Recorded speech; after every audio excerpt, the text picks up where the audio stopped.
love me, yeah, they love me. First love yourself. For that, and God we trust me. I don't trust myself. Your jewelry, I get it took. No show. Welcome back to It Is What It Is. This episode is sponsored by Underdog Fantasy. The app is an easy way to make some cash just by making picks on your favorite players. Underdog is available in more than 30 states, including California, Texas, and New York, just to name a few. Make sure to support the show by hitting the link in the bio and downloading the Underdog Fantasy app. They'll also match your first deposit up to $100, and you get a special pick when you sign up. I'm Treasure Wilson, a.k.a. Stat Baby, along with your hosts, Mase and Cam. Killer, what's good? What's good, bro? How you? What's the deal? You missed it. I was about to do the intro. I didn't miss it. I heard it, man. I heard the intro. I heard it. You're the only one who hasn't done an intro since the show started. Well, I'm going to start with the intro next time. How about that? How do y'all feel about that? I think that's it. I would love to see it. On a Friday show. Give me the Friday. Okay. Well, y'all, we have a lot to discuss today. We know that the play-in started and the Warriors lost to the Kings 118-94. Klay Thompson scored 0 points in 32 minutes. Before we even can continue on, what do you guys think about that stat right off the bat? A donut. It's been a long time since I heard somebody say that. He had donut. Yo, for real, that is crazy that Klay had 0 points in 32 minutes. I think it's safe to say the 0, the O is for Orlando. He's going to Orlando. He is out of Golden State. I'm officially saying it. There's no way they could keep him around. 0 point at 32 minutes. And especially when they're at the place where they lose a play-in. This is crazy. This is a far away from championship team. It's been a horrible year for the entire staff and team of Golden State with what has transpired since they let Jordan Poole go. I'm thinking, was Jordan Poole that important? That all they did was move Jordan Poole and bought the Black Cat. You know who the Black Cat is, Killer? Who's the Black Cat, murder? Chris Paul. They got Chris Paul, and now they're not even in the playoffs. This is crazy. This is crazy. All State. I hope they're insured this season with All State. Sounds like a conspiracy, but that's a good analysis because that's probably, first of all, Jordan Poole's probably feeling great right now. Niggas didn't even make the playoffs. I left. Nigga, when I was there, we was a championship team. I leave, and nigga, they don't even make the playoffs. So did I need them or did they need me? Pause. You know that's how he feeling. Oh, yeah. Yeah. What are you thinking, Killer? Because that's what I got to say. I'm pretty sure Stat has other questions, so I'll just stay focused on this one particular question. As far as Klay Thompson scoring 0 points, it's terrible. It's disgusting. It's not what we're used to. It's unacceptable. Doing this on a contract year when your contract is up, it's crazy. Your contract's up, bro. I don't know what you expect to get with that performance. You know, at the end of the day, you got to go out on your shield when your contract is up. So, 0 points from Klay Thompson. I watched the whole game. It was disgusting to watch. And I'll let you say more about the game or other questions you may have. But just as far as elaborating on Klay Thompson scoring 0 points, this will affect his bottom line next season, no matter where he's at. Even if he goes to Orlando, New York, whatever team, even if he stays, especially if he stays in Golden State, or the discount price is on. The discount is up. Super duper up. Like, you better not even think of trying to, do not come in my office with your agent asking for nothing crazy, nigga.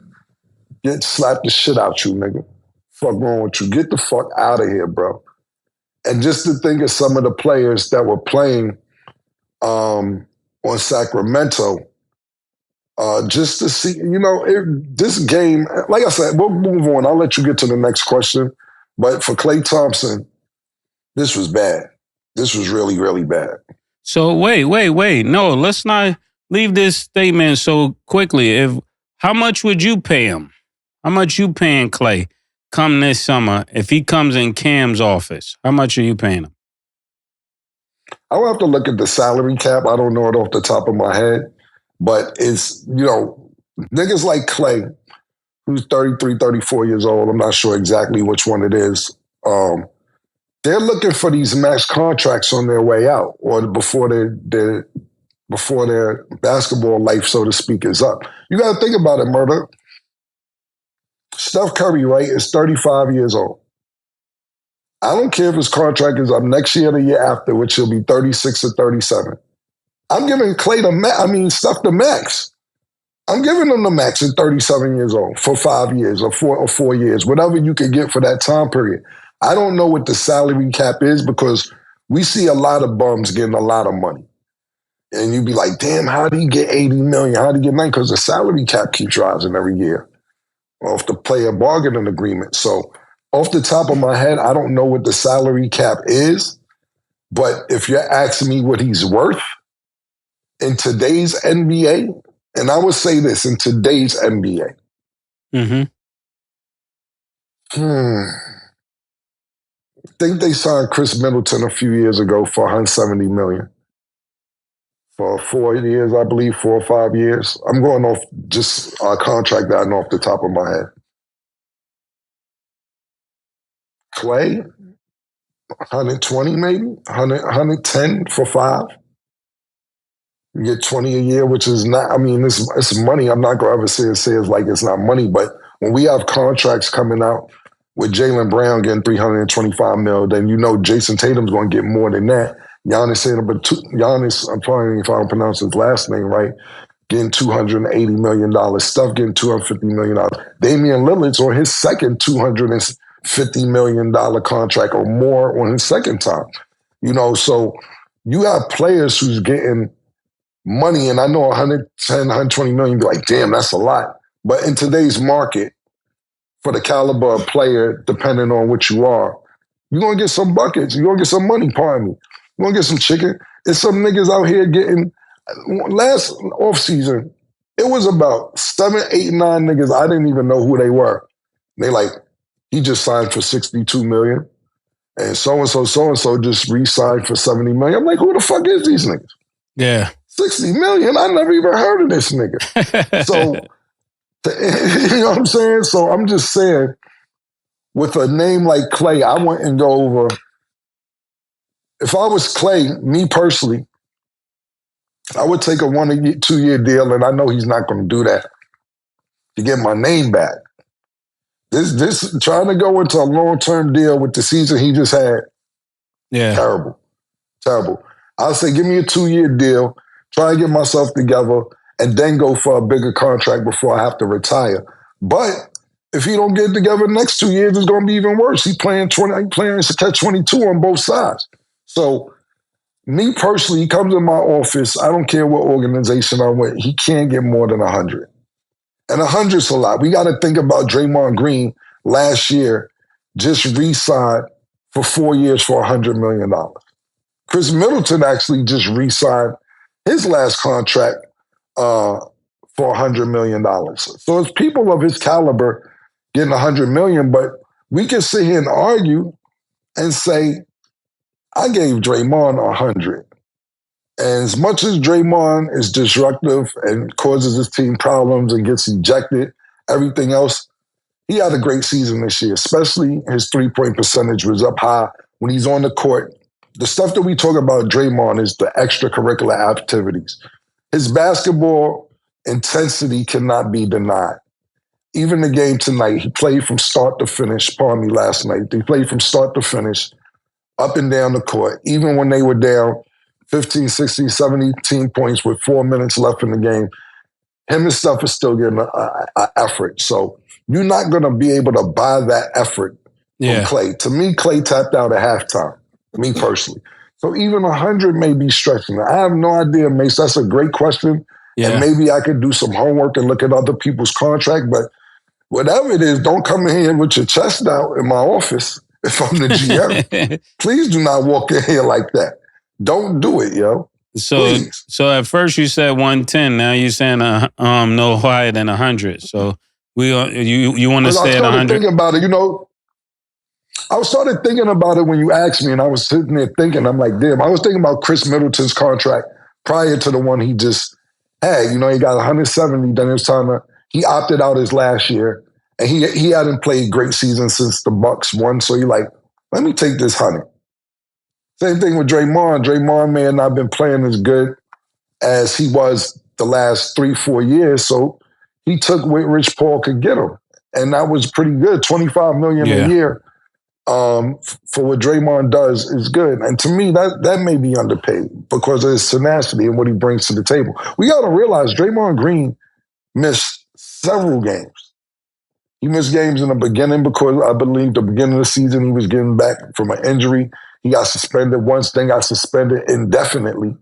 And he probably missed anywhere from 15 to 20 games, if I'm not mistaken, which is a big chunk of games. That's why Steph Curry got so emotional when he got kicked out maybe 3-4 games ago, because they know how much they need Draymond. Klay's not an emotional leader. Klay, you knocked the three down, you hit the open shot, you're one of the Splash Brothers, and that has not been seen all season. We've seen flashes of it. Mm-hmm. We've seen flashes of it here and there, but we haven't seen what we're used to. And I can't pay you off what you did 3 years ago. Yeah, I think definitely. What would you give him? In closing, I would give him 120, and I would give him 120 because this will be the last time I pay him. That's how I'm thinking. It's my last time paying him. He's done a lot for the franchise. This will actually be a going away present. Pause. Because I know after this, I'm not signing him again, but I want him to know that I do value what he did for the team. Because if I give Draymond 125 many years? 5 years, but we're done after this. Even if I have to trade him, that's the market value that I would give him. Because if I look at somebody giving Middleton 100, then he does have 4 rings, so it's for everything he's done. It's like I know his kids, I know his wife, all of that. Like so, I did you a favor. I did you a favor, but this is the last one. How people. And you giving them this money, they don't deserve it, but this is the last of what we're doing. Because I think even Draymond getting 100, Draymond has been a great disruption to that team, especially last year. He got Poole out of there, and this year he came back with more shenanigans, and he got 100. So I would give Klay 120, but it's only because it's a partnering gift, I know a lot of people wouldn't agree with that. I can't agree with that. I can see if that's your logic on what's going forward, but I can't pay you for the past. I paid you for the past. Mm-hmm. I paid you for the work you've done. This money that's coming, and don't get me wrong, I get what you're saying. And depending on who it is, I would have a soft spot pause for depending on who it is. If I ran an organization like that. But I can't pay you. This money that's coming in is for what I expect you to do. The work that you've done already, you've been paid for. We paid you for the work you've done. This money that's coming in is for the work that you're about to do. And it doesn't look like you're doing a lot of that. That's all I'm saying. It don't look like it. And the thing about it is, that's why I really don't know half the week who I'm dealing with when I come and do this show. Because this is something that you would say that what I'm saying. That's why I'm laughing. I don't know who I'm working with. I don't know half the people I don't know who I'm working with half the week. Because when the camera's not on, you would say, Killer, we can't pay a nigga for what he might do in the future. we don't know what a nigga gonna do in the future, man. Come on, my nigga. We paid him for what he did already. Now we gotta pay him for because he my man. I don't know who I'm working with sometimes. So You're right. I'm just going to say, we paying for friendships? That's exactly what I was saying. Yeah, exactly. Are we paying niggas for friendships? Your favorite line, this is business. Yeah, I can't pay you to make you rich. Yeah, exactly. So, I don't know. You're right. I'm going to take that one back. I'm going to take that one back. And then secondly, that's the reason Bob Myers got out of there. He knew this shit was coming. Bob Myers may be the smartest nigga in the Golden State organization. Nigga said, because I believe what you just said, Mase, I believe that to be true for Bob Myers, the former GM for the Golden State Warriors. I believe what you just said is true, but him being a GM, you got to realize everybody's job is on the line. So when you're a GM and you spend the owner's money stupidly, and you're then gonna be fired. You're going to be like, why would you?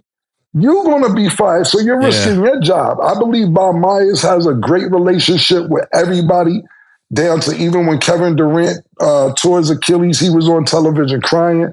I believe he has a great relationship with Steph Curry, Draymond Green, Klay Thompson, Steve Kerr, and whoever else been there for a while. But he like, damn, this shit coming to an end soon, and I don't want to be responsible. Yeah, I'm out. Yeah, when it comes down to it, I'm gonna have to explain to Steph why we didn't give Klay that money, because that's who you would give the 120 thinking about is about Steph, because Steph don't want to see Klay go. You know the calls that are going to be made. If they made those calls for Draymond, it's just a sad position to be in. Pause. Because he's going to say, oh, niggas stood up for Draymond. They ain't going to stand up for me? Because now it's his turn. Let me ask you a question, Mason, and this is a dead serious question. Yeah. And this is dead ass. Yeah. You Steph, I'm Klay. And we have the same relationship we have now, the same friendship, the same dynamic. Yeah. You have the year that Steph had. I have the year that Klay had. And they come in here and talk to you about it. What you gonna say?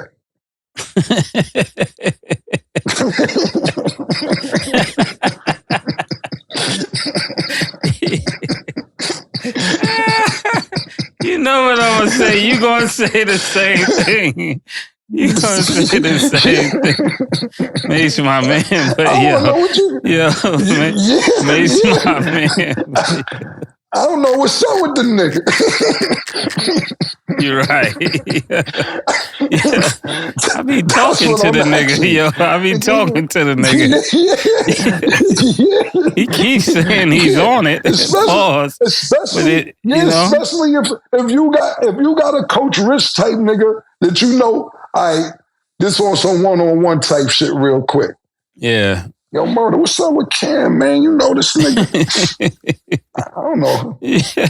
What you thinking?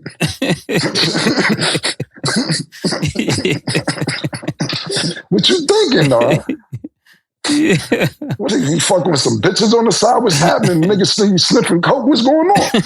I know, me personally, Murder. He ain't gonna call you Murder. Me personally, Mase. Yeah. I can't fuck with it. I'm just asking you. I know we love the nigga. That's what they gonna say. I know we love the nigga. Yeah. But yo, at some point, it's got to be about the greater good. The greater good of the team. Yeah. And he can still be around. He can still be around, but things gonna change. We listen. Yeah, oh no, I'm not saying can him, but we got, look, I want to show you this nigga right here from Turkey. Shoot his ass off. You start bringing in other niggas' videos. Look how he move on the court. This could be the next counterpart. We bring Klay in off the bench. He ain't going nowhere. That's your man. You know, if you want to go explore his options out there, that's fine. He's been here since he was a kid, but that's really on him. I don't know. I'm just asking what Murder would say. If the same dynamic, the same story, the same shit. I know what you would say. I already know. I ain't trying to talk behind a nigga back or nothing, but you asked.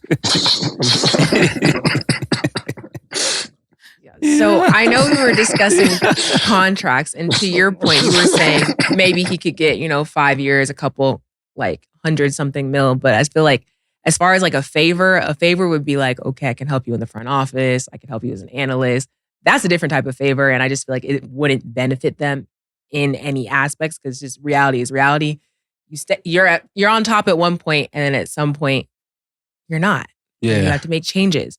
So my next question is, yes, we were discussing contracts, but now that the Warriors are eliminated from playoff contention, do you think that could have been the last time we've seen Steph, Klay, and Draymond play a game together on the same team? Yeah, that's what I was basically saying. That O was for Orlando. When he had O, that was exactly what it was for. If I'm the front office, like I said before, that number I gave was a sympathy number, just, for good commentary. But realistically, you got to let him go because you can't afford to pay him that. And then because you're paying more money to set the team back. Yeah. It's about, and Klay said this at the beginning of the season. He's willing to take less money to stay in Golden State. That's how bad Klay been playing. That he said this in January. He knew his shit wasn't going right. He didn't say, nah, watch the second half. I'm gonna pick this shit up, nigga. Don't worry about my contract. Shit, nigga, it's about to get licked this second half. Klay said in January, February, I'll take less money to stay. So for me, it's about asking if he's going to be in a Golden State uniform again. It's two things. What are you willing to take financially? And secondly, are you ready to decrease your role on the team? Because that's not cutting it. And then my last question concerning the game, what help do you guys think Steph Curry needs? Do you think he needs another vet? Do you guys think he needs a younger player? What do you think Steph Curry needs to be at his best? You need Jordan Poole.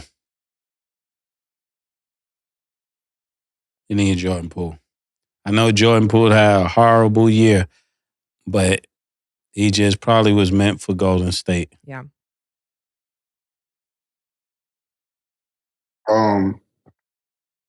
There's a lot of things, man. I think is bigger than Jordan Poole, but that's a great statistic as well. Look, everybody was telling me, Cam, you jump in the gun. You don't know. Just wait and see. Chris Paul at second unit, it's going to be lit. Second unit, Chris Paul might be crazy. That's wild. Cam, you don't know what you're talking about. I told niggas when the nigga got traded there, this was not a good look. Nobody on Golden State respects Chris Paul because they've been beating him for years. Pause. Secondly, Chris Paul thinks he knows everything, and you can't really teach niggas that's been beating you, pause, and getting championships, not just beating you, winning championships after they eliminate you. So I knew that wouldn't work from the beginning when I heard Draymond say, I don't like Chris Paul before the season started, but we'll get it together. I hated him for years. That was Draymond's statement about Chris Paul when Golden State acquired him. That's A. Secondly, they definitely need some help. I don't know if Jordan Poole's going back there. Draymond's still under contract, so I'm not mad at Mace's assessment because, yes, they went from a championship team to the play-in team to losing in the first round of the play-in. That's not going to cut it. Secondly, Steve Kerr been handed an alley-oop, a layup, whatever you want to call it, all these years. Having Steph Curry and Klay Thompson hitting these threes, the best backcourt shooting backcourt ever, along with the tenacity of Draymond Green, Andre Iguodala coming in. When they acquired Andre Iguodala, he was probably, and Sin says this all the time, of course, I bring Sin up, but it's not a lie. He was probably the best player on the 76ers at the time when his contract was up and they acquired him. So when you get Iguodala, that also helps the dynamic. And Steve Kerr, to me, doesn't know how to make adjustments in tight situations, pause, like he was in last night. And I'm not blaming it all on Steve Kerr, but you said it a week or two ago, Mase. that team was so good at one particular point that Luke Walton coached it and got a head coaching job just for coaching it when Steve Kerr was out. Yeah, anybody could have coached that team. Right. So now that players are getting older, schemes are getting old because they're used to what you're doing. You have to make transitions and you have to change things out throughout the game. I'm sitting there watching tonight.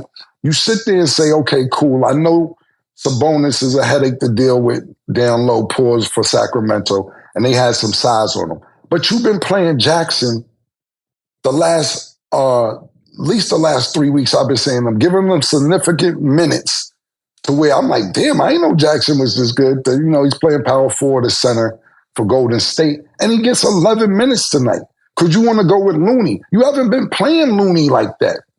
Now, because they have size, you want to throw Looney in there where he hasn't been getting the reps that he needs to get on the court. I'm talking about not practice-wise, on the court-wise, to where it looked like he was a fish out of water. Come on, bro. You don't put Jackson in 11 minutes and then throw Looney in for, how many fucking minutes did Looney have today? Looney only had 9 minutes, but Jackson only had 11. Then you try to go small, and the offensive rebounds for Sacramento were ridiculous. Now, don't get it fucked up. Steph Curry had 6 turnovers. Every loose ball it seemed like Sacramento got. Every single loose ball that was available, Sacramento was going for it. Back taps, diving, everything else, going for it. It was just more that Sacramento wanted it more. Also, you have to realize they're role players. The kid Murray comes off the bench and goes crazy for Sacramento. Fox had a good game. And Sabonis had a good game, but Murray was the difference. Murray was the difference for Sacramento. And we got to think about this. If Monk was playing, it might have been even worse. Yeah, that's what I was about to say. Monk was playing. Monk wasn't even playing and they lost. Right. So at the end of the day, I don't know exactly what Steph Curry needs, but listen, man, if we cooking chicken, if we frying chicken, I can't cook it without Lowry's and flour. I need that. And you got no Lowry's and you got no flour. You just got chicken and you try to throw it in the grease and it ain't coming out crispy. It ain't. So shout out to Steph Curry on a tremendous season. Man. The way y'all niggas say so funny. Grease. Without the Lowry's and the flour. And without the Lowry, yeah, he's saying you need the seasoning. You got to have the other parts that go with this. Like what made Steph so good, it was that he had these other pieces, whether it was Draymond bringing the ball up or people who can guard the best guard. Now they don't have that.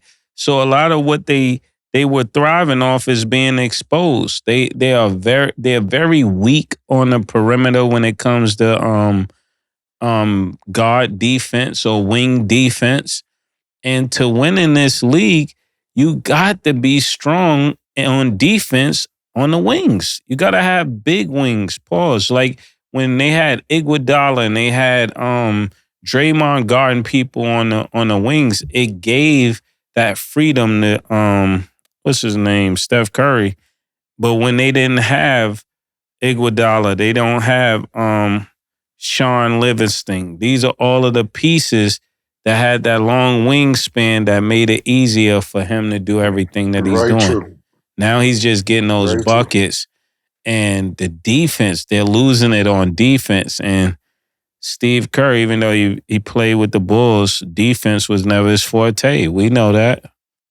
So that's not something that he's definitely doing a good job at. And I know they're going to say, you're a rapper, what do you know? Listen, bro, we know enough to know he's doing a horrible job, especially when you just gave him $40 million. There's no way you give $40 million a big bonus, pause, and lose the play-in. Right? We're not paying for that, like Cam said. We're not paying you for the pass. So now I'm joining what he's saying. We're not paying you for the pass, Steve Kerr. We're paying you for what you're going to do moving forward, and you got to do better than this. Luke Walton could have did this. I think I could coach that team better than that. And then not only that, and that was a great point, Mase, just to add on to it, it's no chemistry this season, throughout the season, because Draymond misses a plethora of games. Andrew Wiggins just leaves whenever the fuck he wants to leave and tell niggas it's personal. He just goes when he wants to go. No explanation, no reason. Yo, personal. I don't know when I'm coming back. And then comes back and gets in the starting lineup, which they need him in the starting lineup. But how you can just take a leave of absence and tell niggas I get back with you and I get back to you when you play with the Golden State Warriors. That's coaching. I think this is highly unfair. Yeah, I mean, it's part of coaching, but it's also part of just the culture in general of this generation, because it's no tenacity in certain things. You can just sit there and be like, man, I'm tired. I don't want to. Yo, it's ice outside. I'm not going to the game. Yo, my back hurt because of my air mattress. Shit crazy. Fuck, I look like going to the game. And it relates, and pardon me, you see the reflection of it during the All-Star game.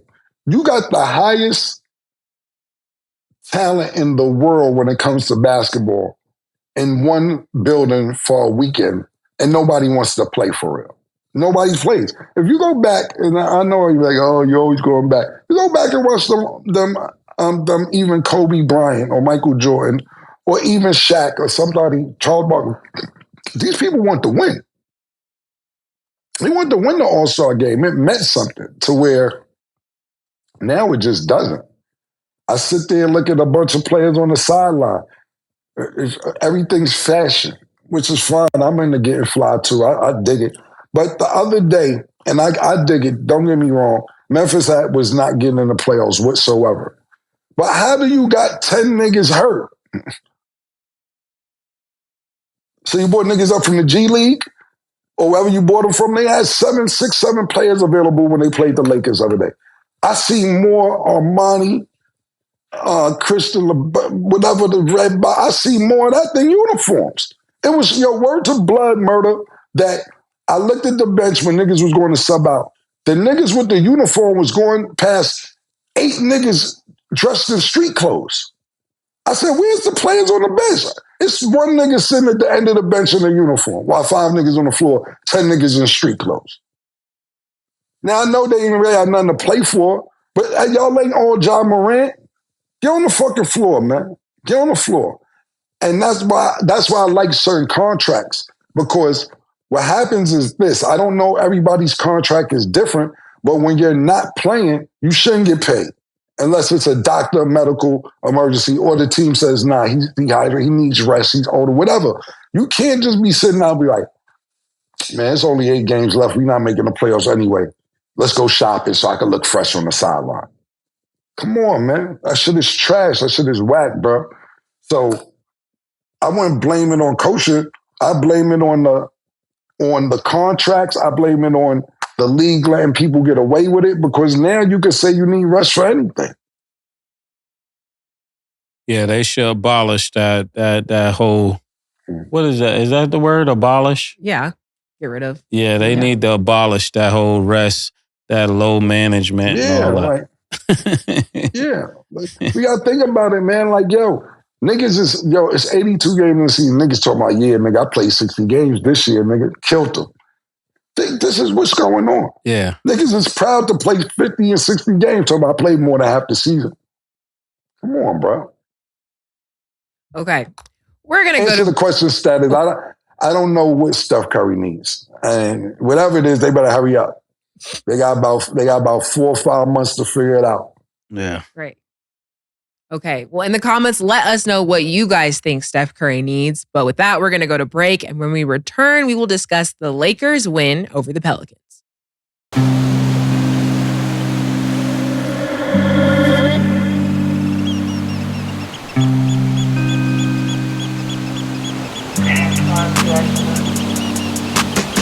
She called this thing about toxic.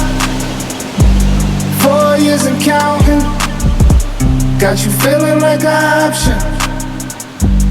Maybe I'm my own problem, babe. She tired of hearing I don't know.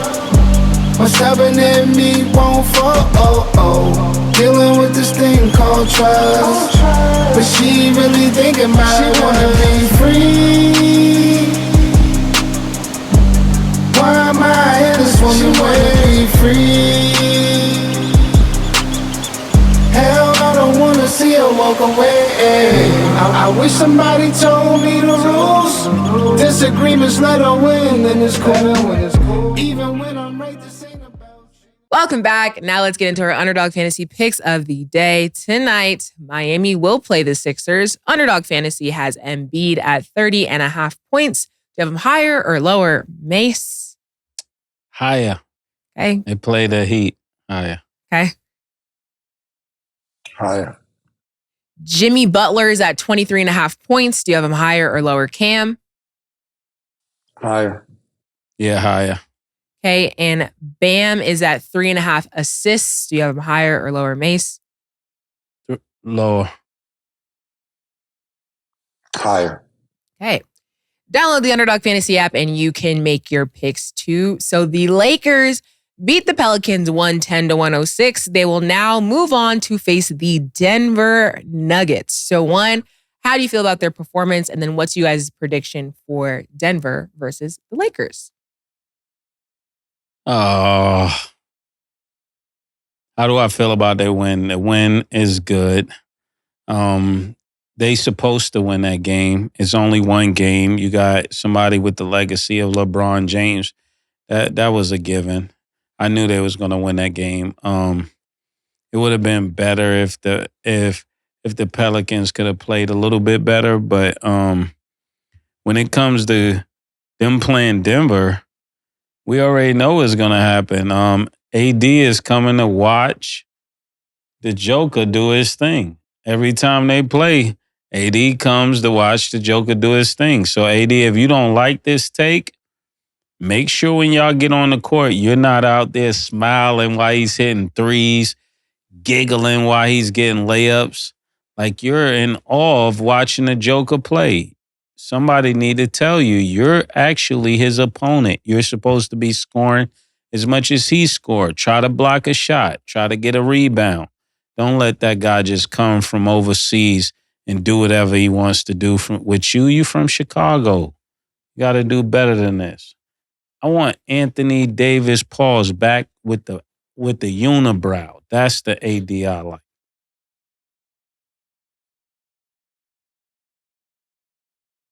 Yeah. As far as the game is concerned, I watched the whole game of that game as well. And Zion came out, just like I said, that they would go watch tape and make adjustments. And I knew it wouldn't be a blowout. This game might have went New Orleans' way if Zion didn't get hurt with about 3 minutes left in the game, 4 minutes left in the game. They made a great comeback, tied the game up in the fourth quarter. It was very exciting to see. And LeBron, to me, ran out of gas towards the end, and that's why I'll talk about that in a minute. But he ran out of gas. He missed 2 wide open layups towards the end of the game. He had a chance to actually, when the game was tied, to go up 2 with less than a minute left, I believe, or at least less than 2 minutes left. He did a baseline spin, shot an air ball, and luckily AD was there to get the rebound and, get fouled and knock down the foul shots. But LeBron James, and I have to applaud this guy, man, because I know that he told the coach, don't take me out. I don't know this for a fact, but it's one of them situations where you be like, I don't care what's going on. Don't take me out. That's kind of where I was at with Steph Curry last segment we didn't talk about. Back to Steve Kerr. Look, Steve Kerr, you sitting there fucking managing minutes, went on a fucking elimination game, nigga. It's an elimination game, nigga. What the fuck is you managing minutes for? Now you know what? You got all the minutes in the world. Steph got 5 months of rest, unless he plays in the Olympics. The fuck is you doing, nigga? He played 36 minutes, which equals 3 quarters. Obviously, you needed him more than the 3 quarters. Now, if Steph asked to come out, I apologize. I'm totally, forgive me. But I can't see that in an elimination game. You did this right before the playoffs start when y'all was fighting to get in the play-in, and you sat there and said, this franchise has been riding Steph Curry's back since 2008, when you wasn't even there in 2008. Yeah. And secondly, that's part of being a franchise player. That's what it's about, being a franchise player. When niggas ride your back paws when nothing else could get done. I was disappointed with Steph Curry's minutes tonight, but back to the game. LeBron James played more minutes than everybody last night. Not just on the Lakers, on the New Orleans Pelicans as well. He played the most minutes. He played 41 minutes. I'm looking, nobody played more than LeBron James last night. 39 years old, the most minutes in the game on both teams, whether it was New Orleans or the Lakers. Come on, man. This is what I'm talking about with niggas. And then you wonder why he gets the praise and the glory and the accolades and so on and so forth. The nigga realized he's on the clock, his playing career I'm talking about, and he's enjoying every minute of it. Every minute. There's no reason in the world that LeBron James should have played more minutes than everybody else last night. No way. Now, I'm going to give Zion credit. He finished with 40 points. He shot 17 for 27 from the field, and I knew that New Orleans would watch tape and Zion wouldn't come out and be the same Zion that he was 2 days ago. But at the end of the day, he didn't finish the game. He got hurt. And last night, it was almost a point where you sat there and say, damn, Zion is kind of bullying LeBron. Like LeBron took a charge on Zion, and LeBron like almost got lifted or he like ran LeBron over. I never seen LeBron get run over like that. Then they're backdooring LeBron, pause on certain plays. He's not looking. LeBron James, as great as a game he had, it was several things that happened that if they lost, you could have pointed the finger at him. So where you missed the 2 layups, you missed the spin around jump shot, you're slacking on certain plays on defense. And you sit there and say, damn, man, they burning this nigga out. But I love it. I love it because he won't leave. I know Darwin Ham asked a nigga, yo, I ain't coming out. This winner go home. I mean, they would have had another game if they lost, but nigga, this gets me into the playoffs. And it's not just getting into the playoffs. He missed the playoffs with the Lakers that 1 year that he had got injured, but we have to think about this. 19 years in the playoffs out of 21 seasons is amazing. He didn't want that to go out the window. So I want to give LeBron James a lot of props. And this ain't no Ohio shit or nothing. This is just a basketball fan watching a nigga that wants it more than anybody. Zion wanted it last night as well. Zion wanted it. He just couldn't finish the game. 40 points on LeBron, 17 for 27 shooting. Amazing game. I'm talking about the effort from a 39-year-old. 39 years old, 41 minutes. Anthony Davis played 40 minutes. But at the end of the day, I think LeBron James is gassed. He put his maximum effort in 2-3 nights ago when they played New Orleans, and he had to do it again tonight. I mean, he finished with, let me look at it right here so I don't get it wrong. He finished with 23 points, but he shot 6 for 20 shooting, which was terrible. So what this tells me is this. Niggas better step up, nigga. Because LeBron can't play every day, every game, the day after the other. So if you got a game on Monday and the next game on Wednesday, he might be gassed. And you know where they going. So it's not just that you're playing Denver, the reigning champions, and probably going to the 2024 MVP that you're probably playing against. You know, it may go to Shea depending on who people vote on. But a top 2 candidate, this is not going to go well. Not only that they're the reigning champs and they're looking like they're hitting on all cylinders right now, you're going to Denver where the altitude is super high and it's hard to breathe. That is not in LeBron James' favor. All y'all pawns and everything else on the chessboard got to step the fuck up if you want to help LeBron out. I don't think a full-fledged ready LeBron and this Laker team could beat Denver, but if you have any chance, it can't be solely on LeBron. And what Mase said earlier about Anthony Davis and the Joker is absolutely right. Okay. And then just in general, Lakers fans are saying that Denver will finally get to play a healthy AD and LeBron. So what's you guys' just general logic on that statement? We're laughing at that. Oh my goodness. They finally get a healthy AD and LeBron. They're not going to beat Denver. I don't know anybody that's thinking that. I don't think even Brian, what's his name, Windhurst? Yeah. He doesn't believe they're beating Denver. There's no way they're beating Denver. That's a foregone conclusion. They would need the game of a century from Austin Reeves. They would need a game of the century from AD, and they would need LeBron to hold up all the way through. And that's a lot to ask when you got people that are playing at this level. I think the only one of those that will reign true is LeBron will hold up in that particular series or game. But I don't see in no way AD getting off against Joker. I think it's too psychological. He's dominated them too many times for it to be anything different now. Yeah, I get what Denver fans are saying. There's no excuses this time. They might be saying because what you said was that's what Denver fans are saying. Stat? Lakers fans. They're Lakers basically fans like, are look, y'all, like. I thought you said Denver fans. Pardon me. Oh, they bugging. Yeah, those niggas is bugging. Yeah. I would say that it would be over in 6, but I'm gonna say 5, and I'm being nice saying 5 because LeBron got some days off coming up. He won last night, so he don't have to play till this weekend.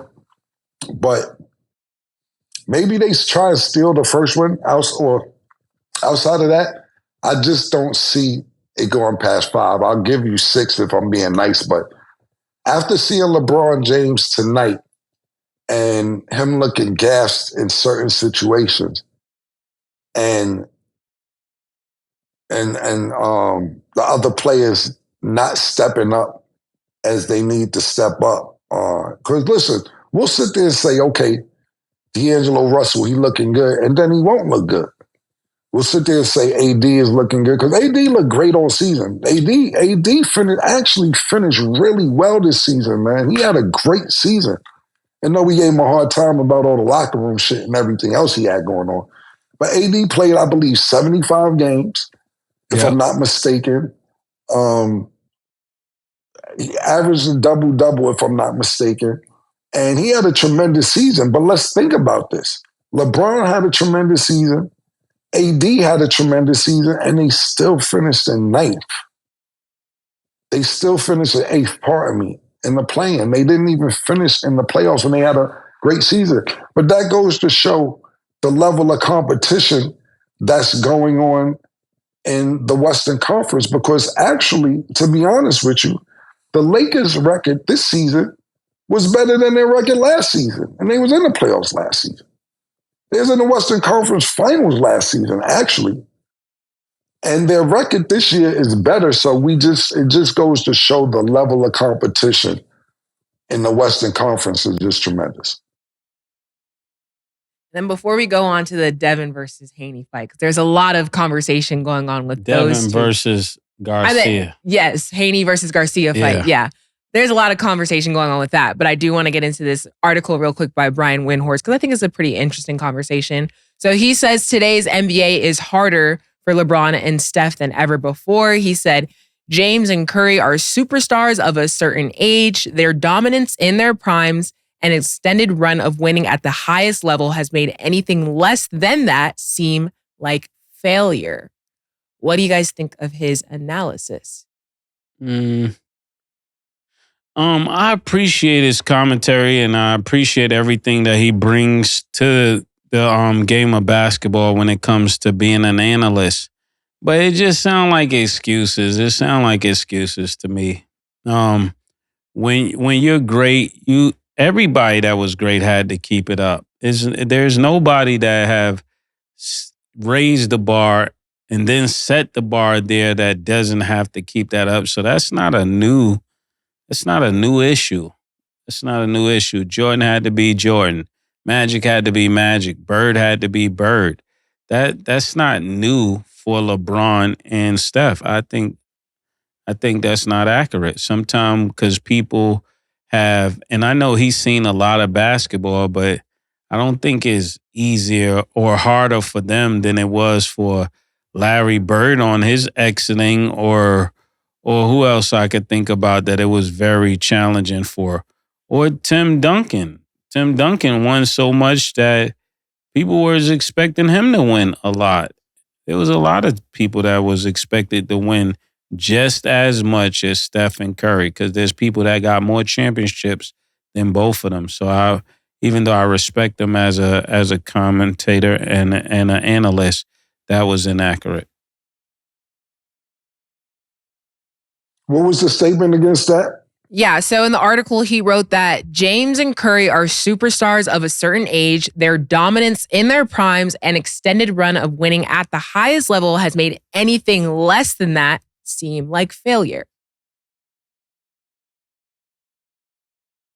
Yeah, what he's saying is, I don't think he's downing them. What he's saying is this: that they're so popular and been so successful throughout their career that anything less than a playoff, definitely the playoffs, is considered a failure. And he's, to people, I don't know what he says. What you're saying in the quote, he says, to people, it feels like a failure. Yeah, anything less than that seems like a failure. And he said reality is skewed because he doesn't live in a world where good seasons are accepted at face value. Yeah, well, we just talked about that. We just said how good of a season LeBron and Anthony Davis had, but they finished 8th, so they was in the play-in. I think that he's right to a certain extent, and it depends on who you're talking to. Like Mase just said that, you're held to a higher criteria than other people because that's what you came into the league. That's what you're used to seeing from these people, talking about Curry or LeBron James. We're used to seeing greatness. We're used to seeing things that's unhuman-like, so to speak. I'm exaggerating, so to speak. But at the end of the day, yes, you're going to be held to a higher standard of what is expected from somebody else. LeBron James is held to a higher standard than Austin Reeves. Steph Curry is held to a higher standard than Andrew Wiggins. That's because we've been watching greatness for so many years from them players. So absolutely, it's going to seem like a failure, And I believe from the quote that you see, that you're talking about, Stat, I actually watched that yesterday morning. I'm so sorry. After our show went off, I always support the good brother Stephen A. Smith. I'll watch our show and then I'll watch his show. Well, I'll do our show and then watch First Take. And it was a big argument between Shannon, Stephen A. and Brian Windhurst. It was more about, the question was exactly, is this a failure for the NBA if LeBron James and Steph Curry don't make the playoffs? Well, we have one of the answers already. This was prior to last night's games.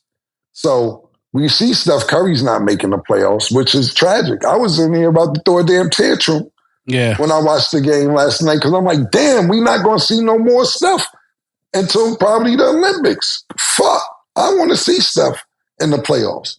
LeBron changed it up, so LeBron made it. So we will see LeBron at least for 4 more games minimum. But yeah, I want to see these players play. So the question was that they were asking each other, is this a failed season for the NBA? And it goes back to what we was talking about, period, Mase, whether it's college or even the NBA or any professional sports, college, women's basketball, men's basketball, whatever. And we was really referring to it when I talked about it when it came to the men's college basketball, how I say they're not advertising the stars anymore. They're not advertising a face with UConn. They're not advertising a face with LSU when it pertains to men's basketball. Yeah. That's not the case with women's basketball. You sit there and watch tonight's games coming up. You sit there and say, the Hawks are playing the Bulls. When you watch the preview, you see Trae Young and you see DeMar DeRozan. Those are the marquee faces that they're advertising. You see the Heat versus the Sixers. You see Jimmy Butler, you see Joel Embiid. They're advertising and marketing these stars. And what I believe the NBA is slow on is advertising the new superstars because we're so in love with the old ones. Now we got to think about it. They have to produce it. Right. What you have to do is you have to start saying, look, we didn't know that this Shea Gilgeous-Alexander nigga gonna go crazy, man. Because imagine this. Think about this. All the hype that you give LeBron James and Steph Curry and Joel Embiid and Greek Freak and everybody else, if you would have gave that to Shea, every other commercial, NBA commercial, every weekend, we got the Oklahoma City Thunder playing, people would be more on it to where now niggas is not certain niggas that's basketball fans. That's what's the exact word I'm looking for? They're not in depth basketball. I don't know why the word is slipping in my brain right now, but they're not in depth casuals. That's the word I'm looking for. As you're casual, and you like, I'm arguing with niggas. Certain niggas like, why? What you mean SGA should be in the league next to Joker for MVP? Because they're not advertising. That don't mean he's not busting niggas' ass. The NBA is late advertising him. Yeah. Now he starts getting endorsements. Now you start seeing him walking down on a maybe an All-State commercial.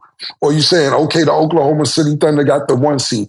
The NBA is late on advertising their new stars because we're still in love with the old ones. And now it's causing confusion to when you see Oklahoma City #1 or Minnesota #3, and you're wondering why the Lakers and the Golden State Warriors are just in the playing because you're advertising the same people you've been advertising for 20 years, for 10 years, if not 20, and I'm going to LeBron James, and 10 years when it comes to Steph Curry. Mm-hmm. You got to know a new train is coming, especially when you're running a business. I love LeBron James and I love Steph Curry, both of them.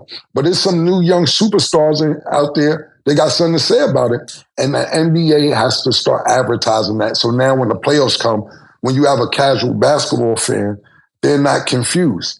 They're not like, well, how the fuck Minnesota get it third? They in third? Well, hold the fuck up. We're in Oklahoma City. Hey, wasn't Kevin Durant just playing them niggas a minute ago? Hey, well, the casual is fucked up right now. Yeah. The casual nigga who's not watching like we watch and sit there and tap in every 10, 20, 30 games and be like, oh, all right. Oh, Golden State in ninth, they'll pick it up by All-Star. You go back in March, they still in 10th.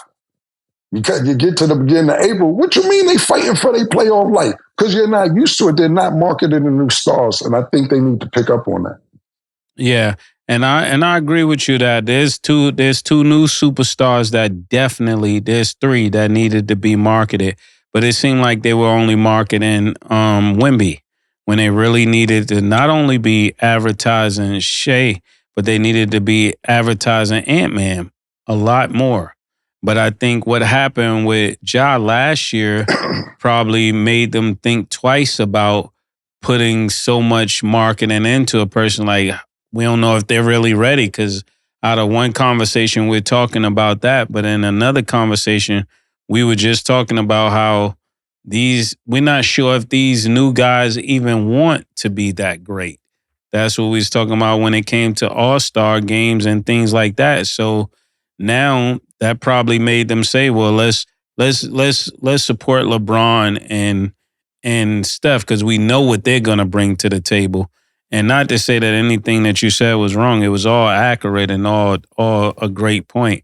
But that's the other side of that. So I guess when this time comes next year, they will know for sure to support Luka, show him a lot more, show Kyrie in them a lot more, show SGA more, show Ant-Man more, and there's somebody else, Fox.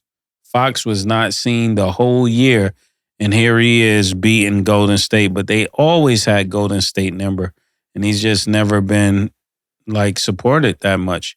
He always have a big game pretty much on Steph, as well as SGA. Okay, and then and I don't know what you're saying, Mase. You're 100% correct, because not only you don't want to market a loser either.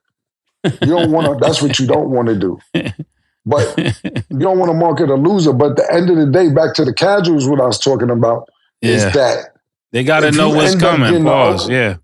Yeah. What I'm saying is this, and I'm not disagreeing with anything you said. I'm just adding another point, or the flip side of the equation, because what you said was a great point. What I'm saying is this: is that now if you get Minnesota playing Oklahoma City, the casuals don't know what the fuck is going on.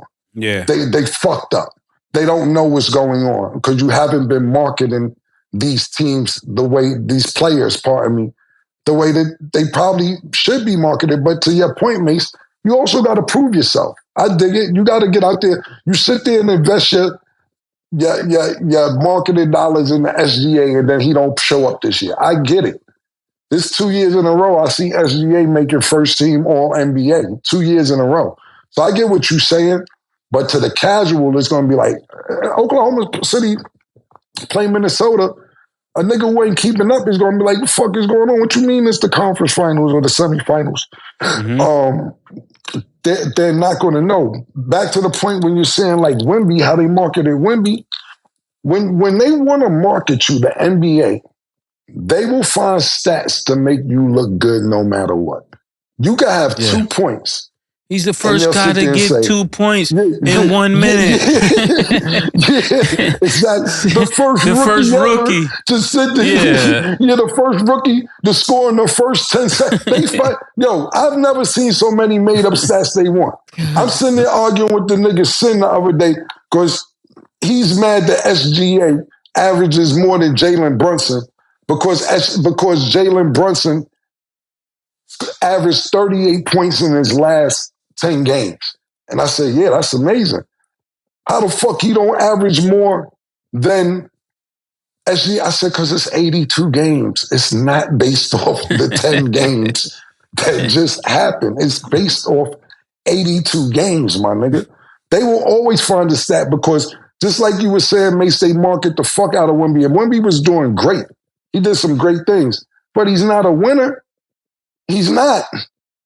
They've been out. They've been eliminated months ago. And I'm not saying he don't need no help.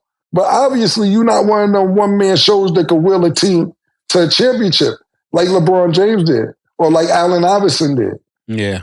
They didn't win it, but they was one-man shows that took a bunch of niggas that was all right to a championship. And I'm not saying they did it their rookie year either. I'm not going to put that on them. But listen, Wemby had a great year, but they market the fuck out of a nigga who won 14 games. And that's why Bol feels the way that he feels. We're going to save this. I get it. Like, it's too funny. Bol said, I get it. Yeah. Nigga won 14 games. Niggas, right. You put me on a team where I can get that many shots and that many, you know. Niggas say, Bol say, y'all sucking dick. I get it. Exactly. Okay, we're going to save the Haney Garcia conversation for the next episode. But that is all the time that we have for today. Thanks for watching. And as always, it is what it is.